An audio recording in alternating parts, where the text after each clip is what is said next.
السلام علیکم ورحمۃ اللہ نحمدہ ونصلی علی رسولہ الکریم اما بعد فاعوذ باللہ من الشیطان الرجیم بسم اللہ الرحمن الرحیم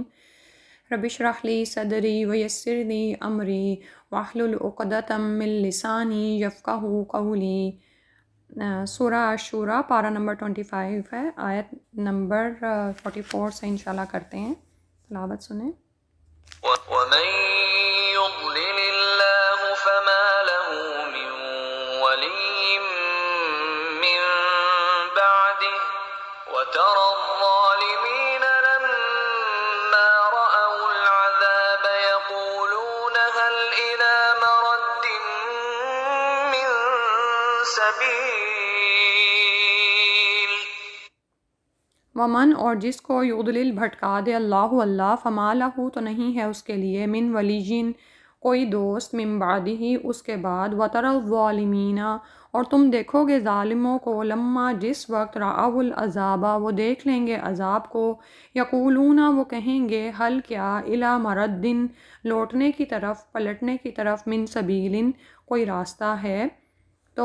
آپ کو یاد ہوگا پچھلے رکوع میں دو گروپس کا احوال بیان کیا جا رہا تھا۔ ایک وہ لوگ ہیں جو کہ حق کو آنے کے بعد اس کو قبول کر لیتے ہیں اور مان جاتے ہیں، اور دوسرے وہ لوگ ہیں جو حق کو قبول نہیں کرتے، اس سے اعراض برتتے ہیں، تکبر کرتے ہیں، منہ موڑ جاتے ہیں، اور یعنی ایسے لوگ جن کو کتاب دی گئی جو ہدایت انسانی کے لیے بہترین کتاب ہے اور جن کی طرف رسول بھیجا گیا جس کی سیرت اور کردار کی بلندی کے لوگ معترف تھے، اس کے باوجود بھی اگر یہ لوگ ہدایت قبول نہیں کرتے تو اللہ تعالیٰ ایسے لوگوں کو ہدایت نہیں دیا کرتا، ٹھیک ہے۔ اللہ پر کوئی الزام نہیں، اللہ تعالیٰ بندوں کے لیے ظالم نہیں ہے، لیکن جو شخص حق کو سامنے آنے کے باوجود مانتا نہیں ہے، پلٹ جاتا ہے، اللہ کو چھوڑ کے چلا جاتا ہے، اللہ کے راستے کو چھوڑ جاتا ہے، تو اللہ تعالیٰ بھی اس کو چھوڑ دیا کرتے ہیں گمراہی میں۔ تو وہ شخص جس کو اللہ تعالیٰ گمراہ کر دے اس کے لیے تم اس کے بعد کوئی دوست نہیں پاؤ گے، یعنی جب وہ حق کے راستے سے چھٹ گیا، اللہ تعالیٰ نے ہی اس کو، یعنی جس راہ پر وہ چلا اللہ نے اس کو اسی راہ کے لیے آسانی دے دی، تو پھر وہ کس کو اپنا دوست پائے گا اس کے بعد جب اللہ سے ہی وہ منہ موڑ کر چل پڑا۔ وَتَرَى الظَّالِمِينَ اور تم دیکھو گے ظالموں کو لَمَّا رَأَوُا الْعَذَابَ کہ جس وقت وہ عذاب کو دیکھیں گے، یعنی یہ لوگ جو ظلم کر رہے ہیں، اور جیسے پیچھے آیا تھا نا کہ لوگوں پر ظلم کرتے ہیں، زمین میں ناحق فساد کرتے ہیں، ایسے ہی لوگوں کے لیے دردناک عذاب ہے، آیت نمبر 42 میں آ رہا ہے۔ تو پھر جب ان لوگوں کے لیے دردناک عذاب ہے اور یہ قیامت والے دن اس عذاب کو دیکھیں گے، یقولون حل الی مرد من سبیل تو وہ کہیں گے کہ کیا لوٹنے کی طرف کوئی راستہ ہے، یعنی اب اس عذاب سے پلٹا جا سکتا ہے، یعنی اپنی حالت کو کسی طرح بدلا جا سکتا ہے۔ اور دوسرا مطلب یہ ہے کہ وہ پوچھیں گے کہ کیا ہمارے دوبارہ واپس جانے کی کوئی صورت ہے کہ ہم بھی کوئی نیک عمل کر سکیں اور اس سے بچ سکیں۔ یعنی آج تو دنیا میں اپنی سرکشی کی حالت کو چمٹے ہوئے ہیں، باز نہیں آتے، رجوع نہیں کرتے، پلٹتے نہیں ہیں، حق کی طرف واپس نہیں آتے، لیکن اس دن جب مہلت ہی نہیں ہوگی، جب اس بات کا موقع ہی نہیں ہوگا کہ کوئی پلٹ سکے عذاب سے، تو جب اپنے سامنے عذاب کو دیکھ لیں گے کہ ہم تو پڑنے والے ہیں اب اس میں، تو پھر پلٹنے کے لیے راہ پوچھیں گے۔ پھر اس کے بعد اگلی آیت میں فرمایا وتراهم يعرضون عليها خاشعين من الذل ينظرون من طرف خفي وقال الذين آمنوا إن الخاسرين الذين خسروا أنفسهم وأهليهم يوم القيامة ألا فی عذاب مقیم۔ وَتَرَاهُمْ اور تم دیکھو گے ان کو یُعْرَضُونَ وہ پیش کیے جائیں گے علیہا اس پر خاشعین جھکنے والے دبنے والے من الذل ذلت کی وجہ سے، ینظرون وہ دیکھیں گے من طرف خفی پوشیدہ نظر سے، چھپی ہوئی نظر سے، وقال الذین آمنوا اور وہ لوگ جو ایمان لائے ہیں، ان الخاسرین بے شک خسارہ پانے والے، الذین وہ لوگ ہیں خسروا انفسہم جنہوں نے خسارے میں ڈالا اپنے نفسوں کو، واہلیہم اور اپنے گھر والوں کو، یوم القیامتی قیامت کے دن، الا خبردار رہو، ان الظالمین بے شک ظالم لوگ فی عذاب عذاب میں ہوں گے، مقیم دائمی عذاب میں۔ تو اس آیت میں فرمایا کہ ایسے ہی لوگ ہیں، ان ظالموں کو جب آگ پر پیش کیا جائے گا، دوزخ پر پیش کیا جائے گا، تو تم دیکھو گے، یعنی وَتَرَاهُمْ يُعْرَضُونَ عَلَيْهَا، علیہا سے مراد کیا ہے کہ دوزخ پر یا آگ پر جب ان کو پیش کیا جائے گا، خاشعین من الذل، ان کی حالت یہ ہوگی کہ ذلت کے مارے جھکے جا رہے ہوں گے۔ خشوع یعنی یہ جو عاجزی اور ذلت ہے نا، وہ حالت ان پر طاری ہوگی۔ ینظرون من طرف خفیش، اور چھپی نظروں سے دیکھ رہے ہوں گے۔ آپ یہ دیکھیں کہ یہ جو چھپی نظر ہوتی ہے، اس سے ہم کس کو دیکھتے ہیں؟ جس منظر کو، جس شخص کو ہم دیکھنا نہ چاہیں لیکن اس کو دیکھے بغیر چارہ بھی نہ ہو، ٹھیک ہے؟ یعنی اگر سم ٹائمز کیا ہوتا ہے کہ کسی کی طرف سے ہمیں کوئی خطرے کا ڈر ہوتا ہے، یا کچھ لوگ ہمیں پسند نہیں ہوتے لیکن وہ کسی ایسے مقام پر ہوتے ہیں کہ ہمارا کوئی مفاد بھی ان سے وابستہ ہوتا ہے، تو ہم سم ٹائمز ان کو ایسے طرفین خفیش سے دیکھ رہے ہوتے ہیں، ٹھیک ہے؟ اور بالکل ایسے جیسے کبوتر کو دیکھ کر موت کے ڈر سے بلی کو دیکھ کر کبوتر اپنی آنکھیں بند کر لیتا ہے، تو اسی طرح جب یہ جہنم کے عذاب کو دیکھیں گے تو ڈر اور ذلت کی وجہ سے آنکھیں بند کریں گے، لیکن جب گھبراہٹ ہوگی تو کنکھیوں سے جہنم کی طرف دیکھیں گے، جس میں عنقریب وہ ڈالے جانے والے ہوں گے۔ وقال الذین آمنوا، اور وہ لوگ جو ایمان لائے، ان الخاسرین، کہ بے شک خسارہ اٹھانے والے، الذین وہی لوگ ہیں، خسروا انفسہم واہلیہم یوم القیامہ، وہ لوگ ہیں جنہوں نے خسارے میں ڈالا اپنے نفسوں کو اور اپنے اہل کو قیامت کے دن۔ الا خبردار رہو، ان الظالمین بے شک ظالم فی عذاب مقیم دائمی عذاب میں ہوں گے، ٹھیک ہے؟ تو یعنی یہاں پر اب یہ فرمایا جا رہا ہے کہ وہ لوگ جو ایمان لائے وہ کہیں گے کہ بے شک خسارہ اٹھانے والے تو وہ لوگ ہیں جو آج خود تو ڈوبے، اپنے گھر والوں کو بھی لے ڈوبے، ٹھیک ہے؟ یعنی دنیا میں تو ان سے عذاب ٹلتا رہا، ان کو مہلت دی جاتی رہی، اور تو خود تو عذاب میں پھنسے اب، اور اس کے ساتھ ساتھ انہوں نے اپنے اہل کو بھی قیامت والے دن اور اپنے نفسوں کو عذاب میں ڈال دیا، اور یہ ایسا عذاب ہے کہ خبردار ہو کہ یہ ہمیشہ اس میں رہنے والے ہیں۔ یعنی دنیا میں تو کیا ہوتا ہے کہ بعض اوقات ایسے ظالموں پر عذاب آتا بھی ہے لیکن پھر ٹال جاتا ہے یا ان کو مہلت دی جاتی رہتی ہے، لیکن اس دن ایسی کوئی صورت نہیں ہوگی۔ اور اس کا دوسرا مطلب یہ بھی ہے کہ جو عذاب اللہ تعالیٰ نے ان کے لیے مقرر کر دیا ہے، اب وہ کسی کی ہمت نہیں ہے کہ ان سے ٹال سکے، ان سے ہلا سکے، تو وہ ایک ہمیشہ کے عذاب میں وہاں پر رہیں گے۔ یہاں پر ہمارے لیے کتنی زیادہ سیکھنے کی بات ہے کہ آپ یہ دیکھیں کہ ہم پر ہمارے نفسوں کی ذمہ داری ہے اور ہمارے اہل کی، اور خاص طور پر وہ اہل جو ہمارے ذمہ داری میں شامل ہوتے ہیں، ہمارے بچے ہیں، اور اسی طرح سے جو بھی گھر میں جن کے ہم گھر میں والی ٹھہرائے گئے ہیں، سرپرست بنائے گئے ہیں، کوئی بھی ہو سکتا ہے، چاہے سسرال میں سے ہو یا اپنے ماں باپ کے گھر والوں میں سے ہو، اور کسی حد تک تو خامند کی بھی ہدایت کی طرف رہنمائی کرنا ہماری ذمہ داری میں شامل ہے، ٹھیک ہے؟ کیونکہ وہ ہمارے ازواج ہیں۔ ظاہر ہے وہ اس طرح کا انداز تو نہیں ہوگا جس طرح ہمارا اپنے بچوں کے ساتھ ہوتا ہے، لیکن یہ سب ہماری ذمہ داری ہے، اور سب سے بڑھ کر ہم پر ہمارے نفس کی ذمہ داری ہے کہ ہم نے اپنے نفس کے لیے بھلا چاہنا ہے، اور بھلائی کا راستہ کیا ہے؟ یہی حق کا راستہ ہے جس کو قبول کرنا ہے اور اسی پر چلنا ہے، اور اپنی نسلوں کی بھی فکر کرنی ہے انشاءاللہ۔ آج آپ یہ دیکھیں کہ ہم میں سے کتنے ہیں جو اپنی نسلوں کی فکر کر رہے ہیں، اپنی نسلوں کو دین سے جوڑ رہے ہیں، اپنی نسلوں کو قرآن سے جوڑ رہے ہیں۔ جو ہدایت قرآن سے ملتی ہے نا، وہ کسی کی بات سے یا کسی کے اچھے کوٹس پڑھ لینے سے کچھ بھی حاصل نہیں ہوتا، جب تک کہ انسان قرآن کا مطالعہ نہ کرے، اس سے نہ جڑ جائے۔ تو ہر ایک سے جس حد تک بھی ممکن ہو سکتا ہے، اور خاص طور پر وہ باتیں جو کہ اس کو اپنے نفس کے لیے ضروری ہیں، ٹھیک ہے؟ اب یعنی میں یہ نہیں کہہ رہی کہ ہم میں سے ہر شخص پورا دین سیکھے اور اپنے بچوں کو بھی سکھائے، لیکن وہ دین جس کی ہمارے نفس یعنی چاہ کی ضرورت ہے، ہمارے نفسوں کی ضرورت ہے، اتنا دین تو ہم سب کو سیکھنا ہی چاہیے، ٹھیک ہے؟ کہ جس سے ہم خود کو دین پر قائم رکھ سکیں اور جہنم کی آگ سے بچا سکیں اور جنت حاصل کر سکیں، ٹھیک ہے؟ اللہ تعالیٰ کی رحمت کے مستحق ہو جائیں۔ تو نہ صرف یہ کہ اپنے لیے تہیہ کرنا ہے انشاءاللہ جیسے آگے رمضان آ رہا ہے، اور بلکہ اپنی نسلوں کے لیے بھی، اپنے بچوں کے لیے بھی ہمیشہ یہ سوچتے رہیں کہ میں کس طرح ان کو ہدایت کی طرف لا سکتی ہوں، ہدایت کی باتیں سکھا سکتی ہوں۔ پھر اس کے بعد اگلی آیت میں فرمایا وما كان لهم من أولياء ينصرونهم من دون الله ومن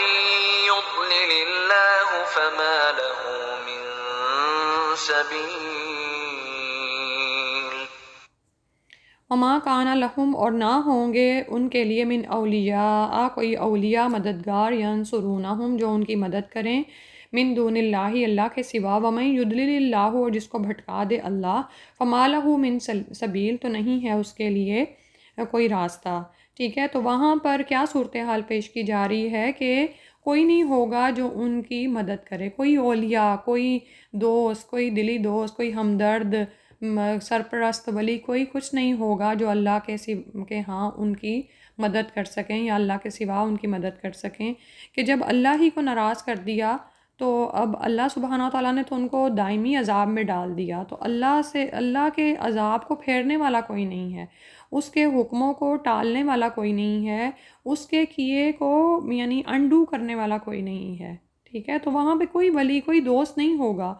آپ یہ دیکھیں کہ دنیا میں تو کیا ہوتا ہے نا کہ اگر کسی جگہ پر کوئی عذاب آ بھی جائے یا کوئی بڑا ڈیزاسٹر آ جائے تو جو بچے کھچے لوگ ہوتے ہیں وہ آپس میں ہی ایک دوسرے کی مدد کر رہے ہوتے ہیں۔ ٹھیک ہے، کیونکہ سب سے پہلے تو وہی موجود ہوتے ہیں نا وہاں پہ ایک دوسرے کی مدد کرنے والے، جو سوشل ورک کی ٹیمز ہیں وہ تو بعد میں پہنچتی ہیں، لیکن آپس میں ہی لوگ پھر اٹھ کے ایک دوسرے کی مدد کرنا شروع کر دیتے ہیں۔ تو وہاں پر ایسا معاملہ نہیں ہوگا، وہاں پہ تو ہر ایک مصیبت میں ہے، ہر ایک کو اپنی ہی پڑی ہوئی ہے کہ مجھ سے یہ بلا کیسے رد ہوگی، کیسے ٹالی جائے گی، اور کوئی ہمدردی نہیں ہے کسی کے لیے، کسی کے دل میں اپنے ہی نفسا نفسی پڑی ہوئی ہوگی۔ اور تو جس کو اللہ بھٹکا دے اس کے لیے تم کوئی راستہ نہیں پاؤ گے، کوئی بچاؤ کی سبیل نہیں ہے، یعنی جسے اللہ ہی گمراہی میں ڈال دے۔ نہ تو دنیا میں ایسا ہوتا ہے کہ جب کوئی شخص حق سے منہ پھیر لیتا ہے اور سرکشی دکھاتا ہے، ہٹ درمی دکھاتا ہے، اللہ کو ہی چھوڑ جاتا ہے، تو اللہ تعالیٰ بھی اس کو گمراہی میں چھوڑ دیتے ہیں، تو پھر اس کے لیے دنیا میں ہی ہدایت کی طرف آنے والا کوئی راستہ نہیں ہوتا، اور نہ ہی کوئی اس کو ہدایت کی طرف لا سکتا ہے جب اللہ ہی نہ چاہیں۔ تو اسی طرح وہاں پر کیا ہوگا کہ جب وہ دائمی عذاب کو پہنچے گا تو کوئی بھی اس کی نصرت کرنے کو بھی موجود نہیں ہوگا۔ پھر اس کے بعد فرمایا استجیبوا لربکم من قبل ان یأتی یوم لا مرد له من اللہ ما لکم من ملجأ یومئذ وما لکم من نکیر۔ استجیبو جواب دو، مان لو، قبول کر لو، لربکم اپنے رب کی بات کو، من قبلی اس سے پہلے کہ ان کے یا آ جائے، یومن ایک ایسا دن، لا مرد لہو نہیں پھرنا اس کے لیے، نہیں ٹلنا اس کے لیے، من اللہ اللہ کی طرف سے، ما لکم نہیں ہے تمہارے لیے، من ملجئن کوئی جائے پناہ، یومئذ اس دن، وما لکم من نکیر اور نہ ہی ہے تمہارے لیے کوئی انکار کرنا۔ یعنی آج کہا جا رہا ہے کہ تم اس دائمی عذاب جس کی خبر تمہیں دی جا رہی ہے اس سے ڈر کر، اس سے متنبہ ہو کر دنیا میں اپنی زندگی کو سنوار لو، اور ہدایت کی پکار پر لبیک کرو، اپنے رب کے حکم کو مان لو، اپنے رب کے بات کو مان لو، اس سے پہلے کہ وہ دن آ جائے جس کا اللہ کی طرف سے کوئی پھرنا، کوئی ٹلنا نہیں ہے، اور جب اللہ ہی نہیں اس کو ٹالے گا تو اللہ کے سامنے تو کسی کی کوئی طاقت نہیں ہے، کوئی اس دن کو پھیرنے والا نہیں ہے، اس دن کو سب نے ہی پہنچنا ہے، خواہ وہ کوئی اچھا شخص ہے یا برا شخص ہے، سبھی اس دن پہ جا ملیں گے، اور لیکن خوش قسمت ہیں وہ لوگ جو اس دن خوشخبریاں حاصل کریں گے، لیکن وہ خوشخبریاں حاصل کرنے کے لیے اس دنیا میں تیاری کرنی ہوگی۔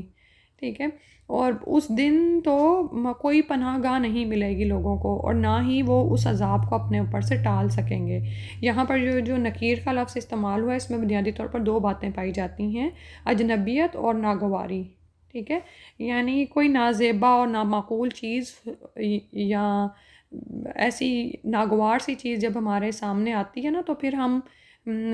کیا کرتے ہیں، ناراضگی کا اظہار کرتے ہیں یا چہرے بگاڑتے ہیں، یا بعض اوقات کیا ہوتا ہے کہ اس چیز کو بگاڑنے کی کوشش کرتے ہیں، ٹھیک ہے۔ تو فرمایا کہ وہاں پر ایسا کچھ بھی نہیں ہو سکے گا، یعنی تم جس حالت میں ہوگے اس میں چاہے تم ناگواری سے ہی مبتلا رہو، تم اس میں پڑے ہی رہو گے۔ اور پھر ایک من نکیر کا مطلب ہے کہ کوئی انکار کرنا نہیں ہوگا، اس کا ایک مطلب یہ بھی ہے کہ تم پہچان لیے جاؤ گے، تم اجنبی نہیں ہوگے، سب تمہیں جانتے پہچانتے ہوں گے۔ اور اسی طرح یہ کہ تم وہاں پر کوئی چھپ نہیں سکو گے، تم یعنی اللہ کے حضور جب تمہیں پیش کیا جائے گا اور اس عذاب میں ڈالا جائے گا تو تم وہاں سے بھاگ کر کہیں نہیں جا سکو گے، چھپ نہیں سکو گے، اور جس حالت میں تم ڈالے جاؤ گے اس میں کوئی تبدیلی نہیں لا سکو گے، اس کا کوئی انکار نہیں کر سکو گے۔ اللہ سبحانہ و تعالی ہمیں اس دنیا میں عبرت حاصل کرنے کی توفیق عطا فرما دے اور ہدایت پر چلا دے، آمین۔ پھر اگلی آیت میں فرمایا فَإِنْ أَعْرَضُوا فَمَا أَرْسَلْنَاكَ عَلَيْهِمْ حَفِيظًا إِنْ عَلَيْكَ إِلَّا الْبَلَاغُ وَإِنَّا إِذَا أَذَقْنَا الْإِنسَانَ مِنَّا رَحْمَةً فَرِحَ بِهَا وَإِن تُصِبْهُمْ سَيِّئَةٌ بِمَا قَدَّمَتْ أَيْدِيهِمْ فَإِنَّ الْإِنسَانَ كَفُورٌ۔ فَإِنْ أَعْرَضُوا، پھر اگر وہ اعراض برتیں، فَمَا أَرْسَلْنَاكَ، تو نہیں بھیجا ہم نے آپ کو، علیہم ان پر، حفیظاً نگران بنا کر، ان علیک نہیں ہے آپ کے ذمہ، الا البلاغ مگر پہنچا دینا، وَإِنَّا اور بے شک ہم، اذا جب، اذقنا چکھاتے ہیں ہم، الانسان انسان کو، منا اپنی طرف سے، رحمتاً کوئی رحمت، فرحہ بہا تو وہ خوش ہو جاتا ہے اس سے، وَإِن تُصِبْهُمْ اور اگر پہنچتی ہے ان کو، سیئۃ کوئی تکلیف، بما قدمت بوجہ اس کے جو آگے بھیجا، ایدیہم ان کے ہاتھوں نے، فَإِنَّ الْإِنسَانَ تو بے شک انسان، کفور سخت ناشکرا ہے۔ تو یہاں پر اللہ سبحانہ وتعالیٰ اپنے رسول محمد صلی اللہ علیہ وسلم کو فرما رہے ہیں کہ پھر بھی اگر وہ اعراض کریں، منہ موڑیں، تمہاری بات نہ مانیں، تو ہم نے آپ کو ان پر نگران بنا کر نہیں بھیجا۔ جیسے پچھلی آیت میں دعوت دی گئی نا کہ استجیبوا لربکم من قبل ان یأتی یوم، تو یہاں پر فرمایا جا رہا ہے کہ اگر وہ اس دعوت کو قبول نہیں کرتے، جواب نہیں دیتے اور اپنے رب کی بات کو نہیں مانتے اور اعراض ہی برتتے ہیں، تو آپ ان پر نگران بنا کر نہیں بھیجے گے، ٹھیک ہے۔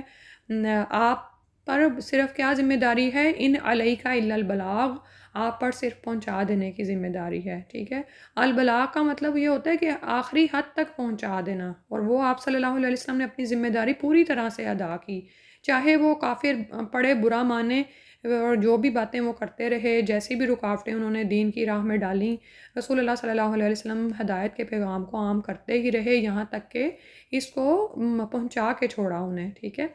تو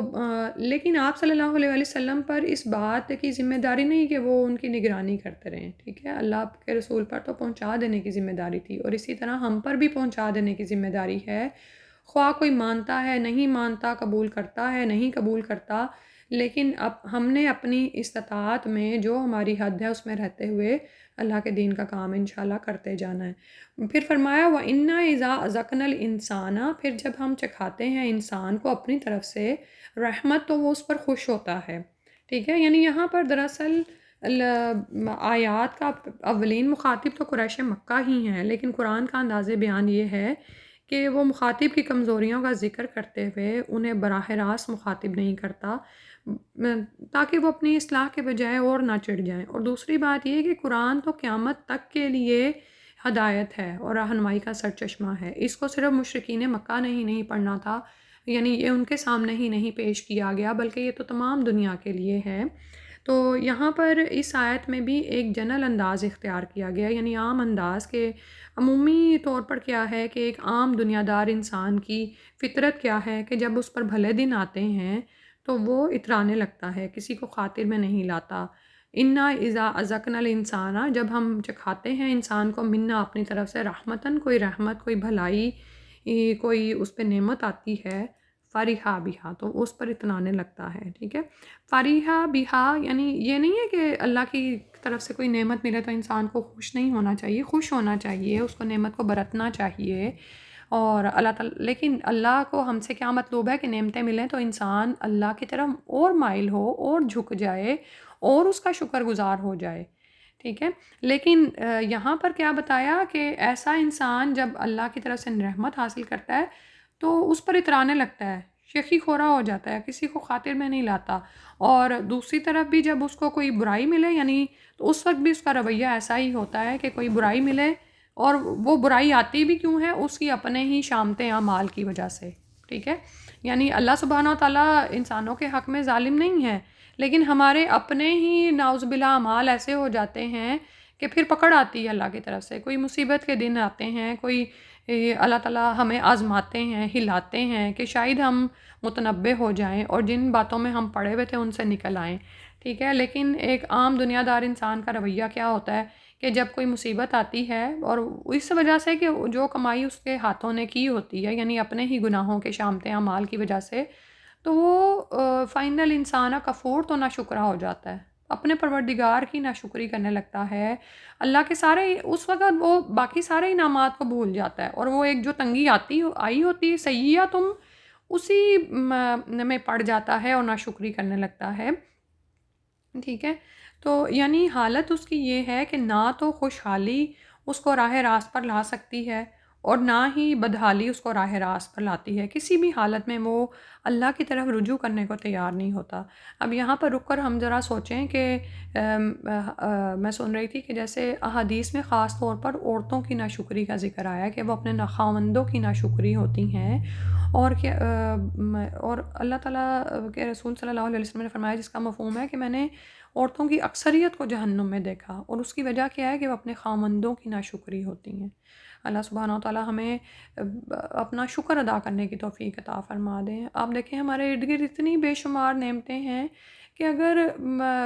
ہماری سوچ ٹھیک ہو نا، مثبت سوچ ہو، ہم اللہ سے جڑے ہوئے ہوں اور نعمتوں کو دیکھنے والے ہوں نا، تو آپ دیکھیں گے کہ ہر وقت بھی ہم شکر ادا کریں تو ہم شکر کو پورے نہیں اتر سکتے. اتنی نعمتیں اللہ سبحانہ تعالیٰ نے ہمیں دی ہوئی ہیں. اور اسی طرح اگر کوئی بدحالی آتی بھی ہے انسان پر تو مومن کا کیا رویہ ہوتا ہے، وہ صبر کرتا ہے اور یہ سوچتا ہے کہ اگر اللہ تعالیٰ نے مجھ پر یہ مصیبت ڈالی ہے تو میں مزید استغفار کروں، کہ اگر یہ میرے اپنے کسی عمل کے یا گناہ کی وجہ سے میرے پیچھے یہ بلا آئی ہے تو اللہ تعالیٰ اس کو مجھ سے پھر ٹال دیں. پھر اگلی آیت میں فرمایا، للہ ملک السماوات والارض يخلق ما يشاء يهب لمن يشاء إناثا ويهب لمن يشاء الذكور. للہ اللہ ہی کے لیے ہے ملک السماوات والارض، بادشاہت آسمانوں کی اور زمین کی. یخلق وہ پیدا کرتا ہے، ما یشاء وہ جو وہ چاہتا ہے، یہب عطا کرتا ہے، لمن واسطے اس کے جو یشاء وہ چاہتا ہے، اناسن لڑکیاں، و یہب اور وہ عطا کرتا ہے، لمن یشاء جس کے لیے وہ چاہتا ہے، الذکور لڑکے. اور پھر اگلی آیت بھی ساتھ ہی پڑھتے ہیں اس کے، يزوجهم ذكرانا وإناثا ويجعل من يشاء عقيما إنه عليم قدير. او یزوجہم یا ملا جلا کر دیتا ہے ان کو، ذکرانن لڑکے، و اناسا اور لڑکیاں، و یجعل اور بنا دیتا ہے من جس کو یشاء وہ چاہتا ہے، عقیمن بانجھ، انہو بے شک وہ علیم خوب علم والا ہے، قدیر خوب قدرت رکھنے والا ہے.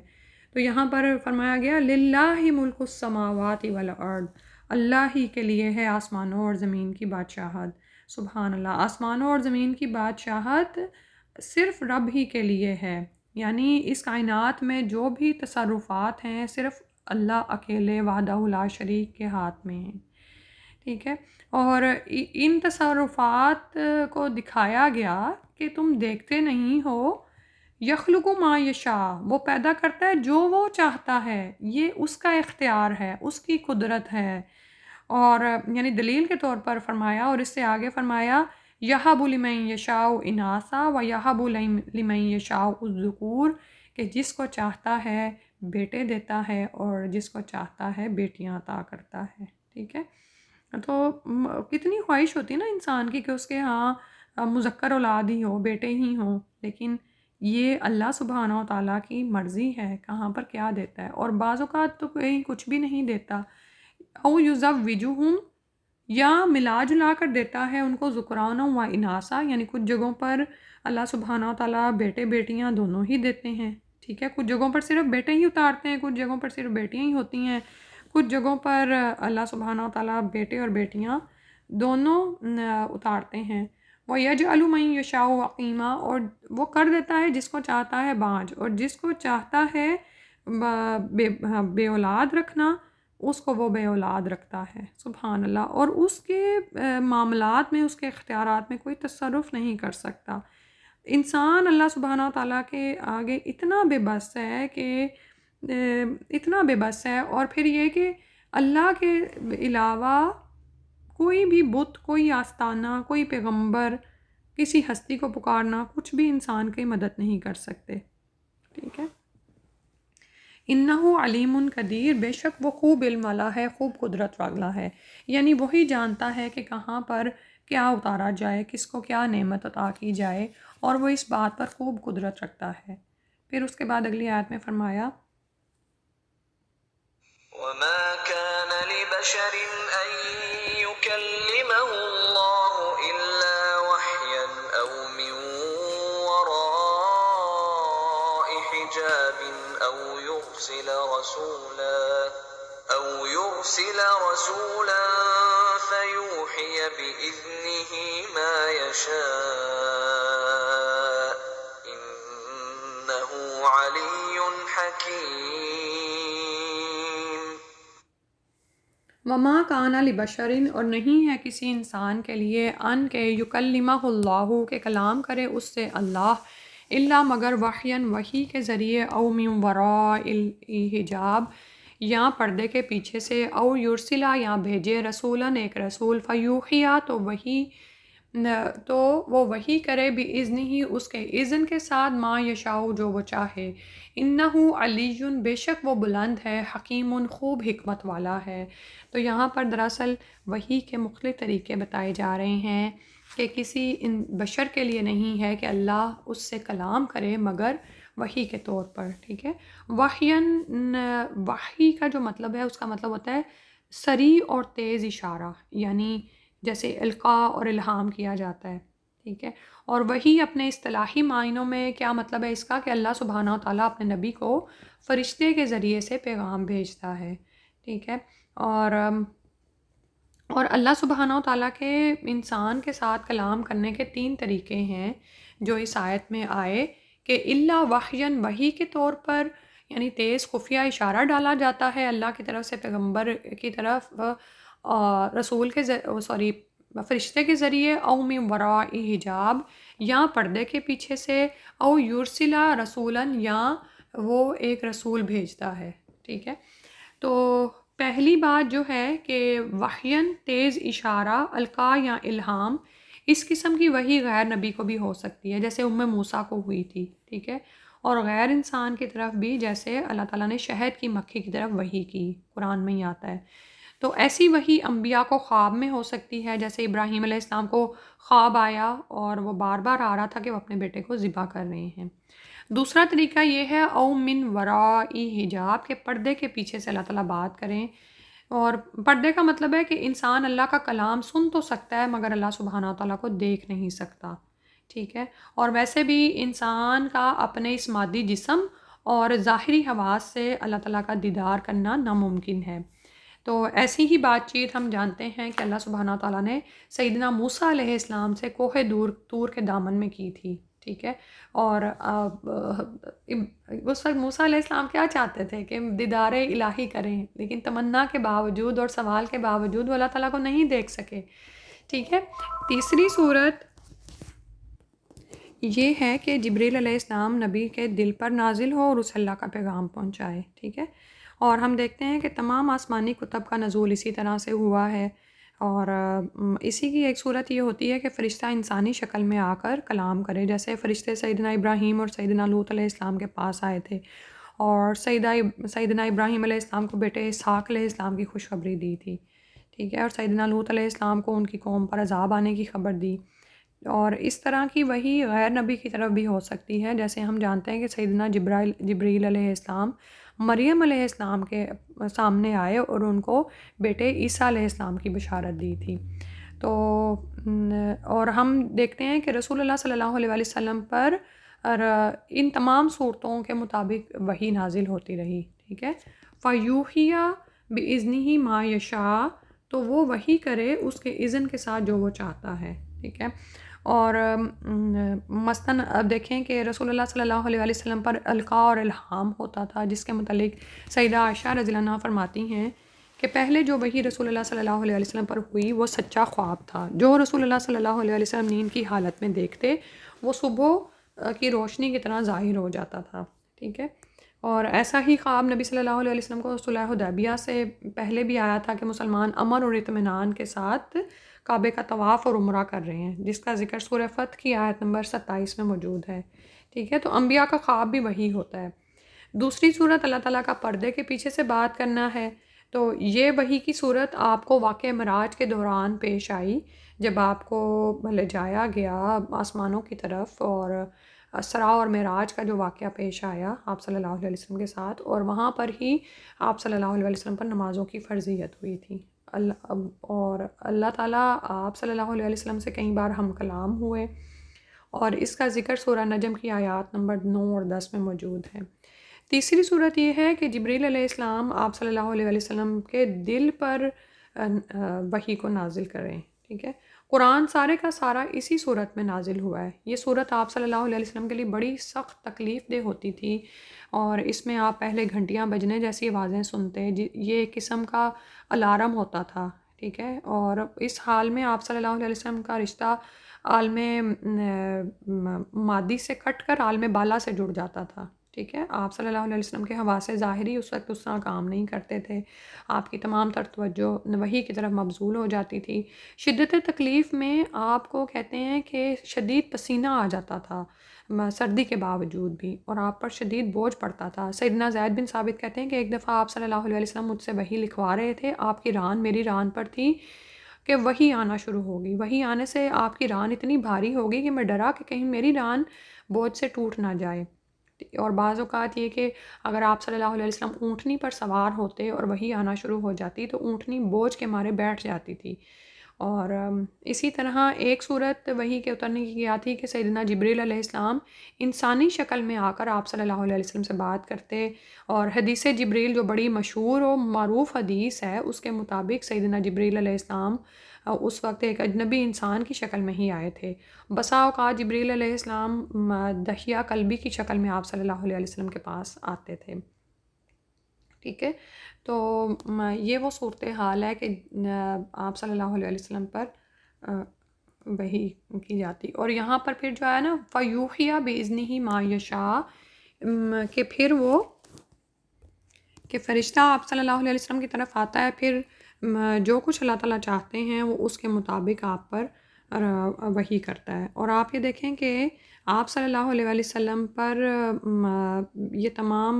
جو ہے وحی قرآن کی صورت میں سب کچھ نازل ہوا. پھر آگے فرمایا انہ علی حکیم، کہ بے شک اللہ تعالیٰ بہت بلند ہے، حکمت والا ہے، کہ اللہ تعالیٰ جو چاہتے ہیں جو کچھ اتارنا چاہتے ہیں وہ اتارتے ہیں، اور کوئی ان کے معاملات میں تصرف نہیں کر سکتا. اور وہ خوب حکمت والے ہیں، وہ جانتے ہیں، خوب علم رکھتے ہیں کہ کہاں پر کس طرح اتارا جائے. پھر اس کے بعد اگلی آیت میں فرمایا وَكَذَلِكَ أَوْحَيْنَا إِلَيْكَ رُوحًا من أمرنا ما كنت تدري ما الكتاب ولا الإيمان ولكن جعلناه نورا نهدي به من نشاء من عبادنا وإنك لتهدي إلى صراط مستقيم. وَكَذَلِكَ اور اسی طرح اوحینا وحی کیا ہم نے الیکا آپ کی طرح روح ہم ایک وحی کو ایک روح کو من امرنا اپنے حکم سے ما کنت تدری نہ تھا تو جانتا مل کتابو کہ کیا کتاب ہے ولل ایمان اور نہ ہی ایمان ولیکن لیکن جعلناہ بنایا ہم نے اس کو نوراً ایک نور نہدی بھی ہم راہ دکھاتے ہیں اس کے ساتھ من نشاء جس کو ہم چاہتے ہیں من عبادنا اپنے بندوں میں سے وَإِنَّكَ اور بے شک آپ لتہدی آپ رہنمائی کرتے ہیں البتہ ہدایت پر ہیں الی صراط مستقیم طرف سیدھے راستے کے. تو یہاں پر فرمایا گیا کہ اسی طرح ہم نے اپنے حکم سے آپ کی طرف ایک روح کو یعنی وحی کو اتارا اور یہاں پر روح سے مراد صرف قرآن نہیں بلکہ ہر طرح کی وحی ہے. ٹھیک ہے. اور یعنی جو کچھ بھی آپ صلی اللہ علیہ وسلم کی طرف اترا خواہ وہ قرآن ہے یا حدیث ہے وہ اللہ ہی کی طرف سے اتارا گیا. ما کنت تدری مل کتاب ولل ایمان اس سے پہلے آپ نہیں جانتے تھے کہ کیا کتاب ہے اور کیا ایمان ہے. یعنی آپ صلی اللہ علیہ وسلم نبوت ملنے سے پہلے اس بات کو نہیں جانتے تھے کہ آپ کو نبوت یا کتاب الہی ملنے والی ہے یا ملنی چاہیے. اسی طرح آپ صلی اللہ علیہ وسلم ایمان کی تفصیلات سے واقف نہیں تھے. صرف اتنا ہی جانتے تھے نا کہ اس کائنات کا خالق اور مالک صرف اللہ ہے اور آپ صلی اللہ علیہ وسلم بتوں کی عبادت میں نہیں پڑے ہوئے تھے اور یعنی لوگ جن چیزوں میں پڑے ہوئے تھے ان سے گھبرا کر وہ غار حرا کی طرف بھی نکل جاتے تھے. لیکن ایمان کی تفصیلات کیا ہیں اور کیا کچھ ہے یہ آپ صلی اللہ علیہ وسلم نہیں جانتے تھے. اور ایمان کے تقاضے کیا ہیں یہ تو جب پھر آپ پر وحی اتری ہے تو پھر آپ صلی اللہ علیہ وسلم کو یہ سب کچھ آپ کے علم میں آیا کہ اللہ کی کتابوں نبیوں فرشتوں روز آخرت پر ایمان لانا ہے. ایمان کی کیا شرائط ہیں اس کے تقاضے کیا ہیں اور اس کی تفصیلات کیا ہیں. تو یعنی یہ قرآن کی صداقت کا کتنا بڑا ثبوت ہے کہ آپ صلی اللہ علیہ وسلم نبی امی تھے کچھ پڑھنا لکھنا نہیں جانتے تھے اور آپ بیٹھے ہوتے تھے اور آپ پر وحی آتی تھی جیسے ابھی وحی آنے کی حالات کا ذکر کیا گیا تو آپ وہ تمام باتیں منہ سے بولنا شروع ہو جاتے تھے. ٹھیک ہے. یعنی وہ آپ کے دل پر وحی اترتی تھی اور آپ اس کو بتا دیتے تھے اور یعنی آپ صادق اور امین انہی لوگوں کے درمیان مشہور تھے. اور یعنی آپ کو کوئی جن نہیں پڑھا جاتا تھا یا یہ کہ آپ کسی استاد کے پاس جا کر نہیں سیکھ آتے تھے بلکہ یہ کلام تو حقیقتاً اللہ سبحانہ و تعالیٰ کی طرف سے نبی صلی اللہ علیہ وسلم پر اتارا گیا فرشتے جبریل کی طرف سے. تو یہ اللہ کے رسول صلی اللہ علیہ وسلم پر وحی کی صداقت کی دلیل ہے کہ یہ قرآن حقیقتاً سچا ہے اور اللہ ہی کی طرف سے آیا ہے. اور آپ صلی اللہ علیہ وسلم کا نبی امی ہونا بھی آپ کے رسول ہونے کی دلیل ہے. ٹھیک ہے. تو پھر فرمایا وَلَٰكِن جَعَلْنَاهُ لیکن بنایا ہم نے اس کو ایک نور جو ہدایت دیتا ہے اس کے ساتھ جس کو ہم چاہتے ہیں اپنے بندوں میں سے. یعنی یہ کتاب قرآن کو اللہ تعالیٰ نے روشنی بنایا. اس روشنی میں ہدایت کی راہ صاف صاف نظر آنے لگتی ہے. تو جو لوگ قرآن کی اس روشنی سے فائدہ اٹھانا چاہتے ہیں اللہ تعالیٰ انہیں سعادت اور فلاح کے راستے پر لے آتے ہیں. اللہ سبحانہ و تعالیٰ ہمیں بھی ان لوگوں میں شامل کر لے. پھر فرمایا وَإِنَّكَ لَتَهْدِي إِلَىٰ صِرَاطٍ مُسْتَقِيمٍ کہ بے شک آپ ہیں سیدھے راستے پر. یہ وہ سیدھا راستہ ہے جس پر ہمیں چلنا ہے. اور اس راستے کے لیے پھر اگلی آیت میں فرمایا صراط اللہ الذی له ما فی السماوات وما فی الارض الا الی اللہ تصیر الامور.